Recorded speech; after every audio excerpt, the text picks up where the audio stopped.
the court case, the guys who want to go to court over the results carry the day. Are you ready for another census? Then from the government side, I would like to get your, maybe a remark on the census. What's government view on the census?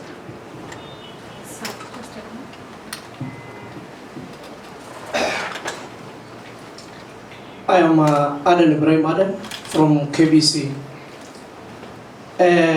I think you have seen 2009.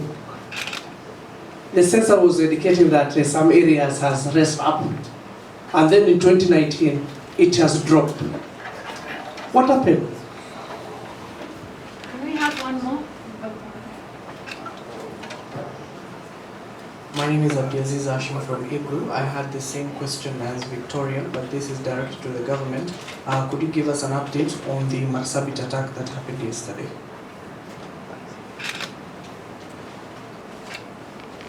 Okay, so stay prepared. Do you have any other person? Okay, bring it back. I have my mic back.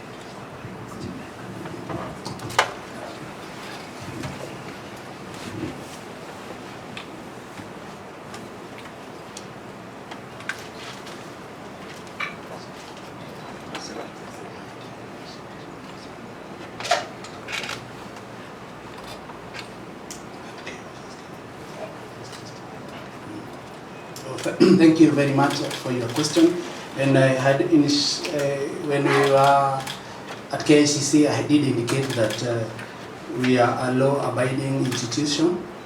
So what we will wait, but I can assure you that we are continuously engaging with the leadership so that we can explain, having positive engagements, so that we can explain the process.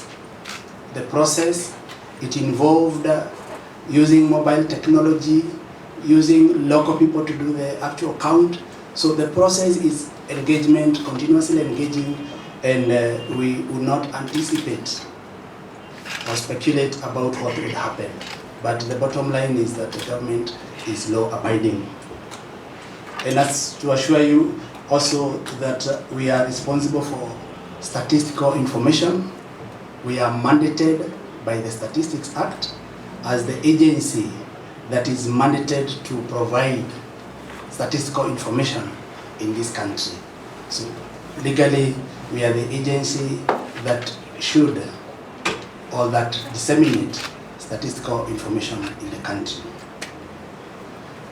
And I had mentioned in my statement the issue of comparison between 2009 and 2019.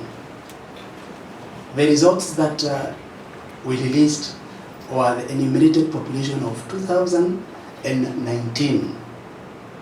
There is subsequent work, not to change the figures, but to explain the figures in terms of what explain changes in population. And I had mentioned that one of the key things that explain would be migration patterns. Another thing that or factor that would explain a change in population would be fertility changes, mortality, issues to do with urbanization. But as for now, we cannot give a factual explanation because we have not analyzed the data. The data is there. We have not as yet analyzed. And I had mentioned that in the thematic reports, we will have thematic reports that indicate the migration patterns, the fertility rates, the mortality rates, which would explain the changes that you see in the populations.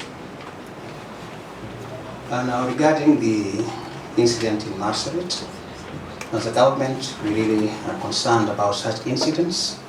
And even as we're speaking now, our team has been dispatched there to go and find out the form and shape of the incident. And there's also a meeting going on right now to determine what action needs to be taken and what will actually be the outcome of the attack. So as soon as that meeting is over right now, it's taking place in Nairobi, I'll be able to give you an update regarding what the outcome is. And a question on the census.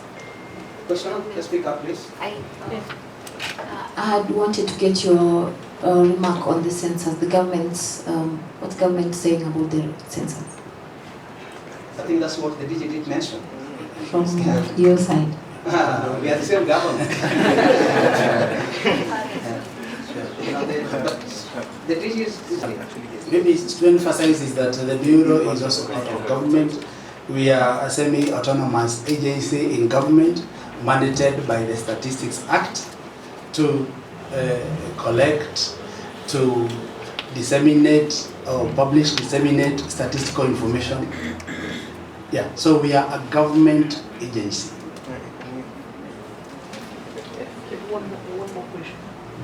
Any other? Yeah. Still, Amado from KBC. You are saying that you are still analyzing those reports of the census. Then why don't you not educate these leaders so that instead they go to the court, you inform them properly so that you can update them in a better way? Are you appealing or are you calling them to come on board, might be to seek more information from your office than just leaving them to go to the court? I had said that we are continuously engaging the leadership and explaining, and one of the key things is that we have released a volume 1, we are calling it volume 1, population distribution by sex, number of households, the size, average size of the household, at national level, county level, and sub-county level, and it's by administrative units. And we'll have subsequent reports that we are doing. So we are continuously engaging, and we'll continue to engage. Yeah, excuse me, my name is Mutani Gatuma from Jata TV. Yeah? We've had different leaders from different counties bringing up complaints and everything. So if they went to courts and they won the case, what would be the chances of having another census? Thank you. That's a good question, but I had indicated that we are engaging in a very positive way with the leaders and with the public, and that's one of the ways is to disseminate the results so that we make the public aware about what is it that we are disseminating now, and also to tell them that subsequently there are subsequent reports that are going to explain the changes. So engagement is on a continuous basis. We are engaging, and I had mentioned again the issue of anticipation. Let's wait. If there is a legal process, we'll wait for the legal process to take its due course. But before that, we are engaging. Let me just, before the question, engagement, we don't have sometimes to engage with certain individual directly. We can actually engage with them through you. So this is one aspect of engaging, not just with those politicians, but with the entire population, so that they can also be aware about this process, about what these numbers mean, and about what report has been produced and what other reports are still yet to come. So really we're also calling upon you to help us there, so that you can also be our good ambassador.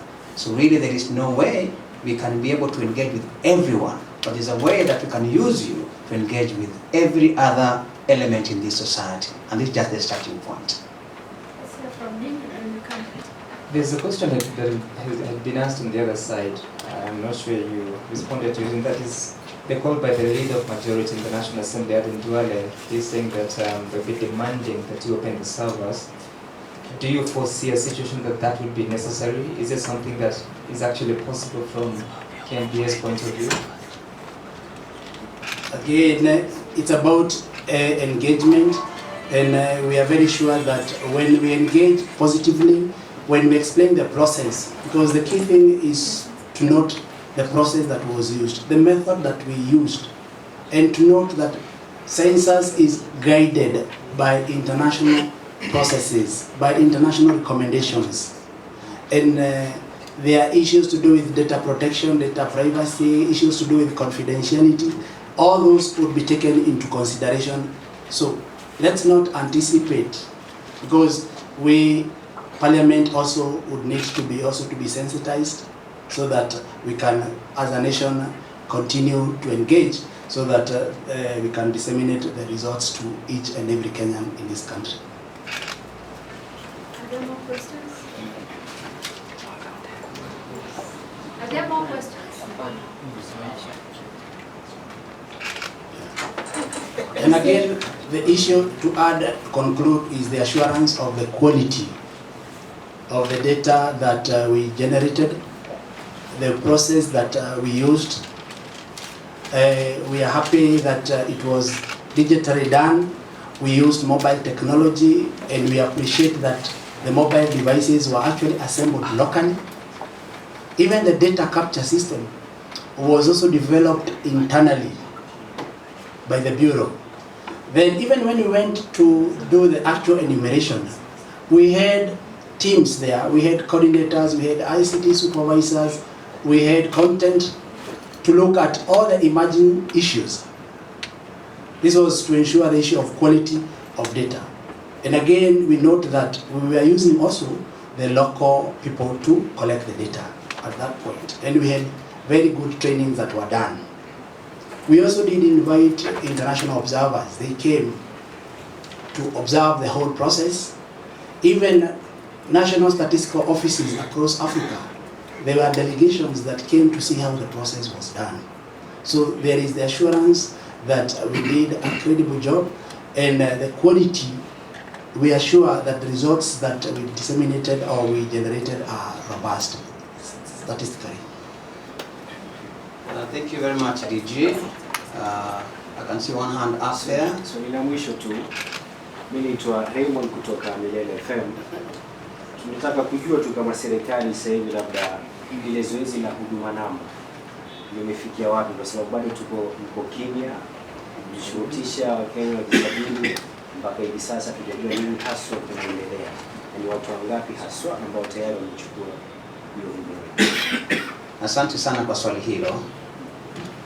Nadhani kwamba kila Mkenya anasoma gazeti anaelewa kinachoendelea kuhusu huduma namba. Lakini kwa ujumla tu kwamba watu ambao walisajiliwa kwa huduma namba walikuwa ni watu milioni 37.7. Kwa ujumla 37 million.7. Lakini pia mnaelewa kwamba ulikuwa ni uamuzi wa koti juzi tu, na koti ikasema kwamba utapata maelezo ama data, lakini tusitumie data hiyo kwa kazi nyingine yoyote. Kwa hivyo sasa uamuzi huo wa koti ina maana kwamba nyakati ambazo itabadilishwa tutaendelea na shughuli nyingine. Kwa hivyo sisi ni nchi ambayo iko huru, tunaheshimu uamuzi wa koti, na hivyo ndivyo koti ilivyoamua. Sio kama inaelewa vizuri. Asante. Now, okay, let me say that in English. Yeah.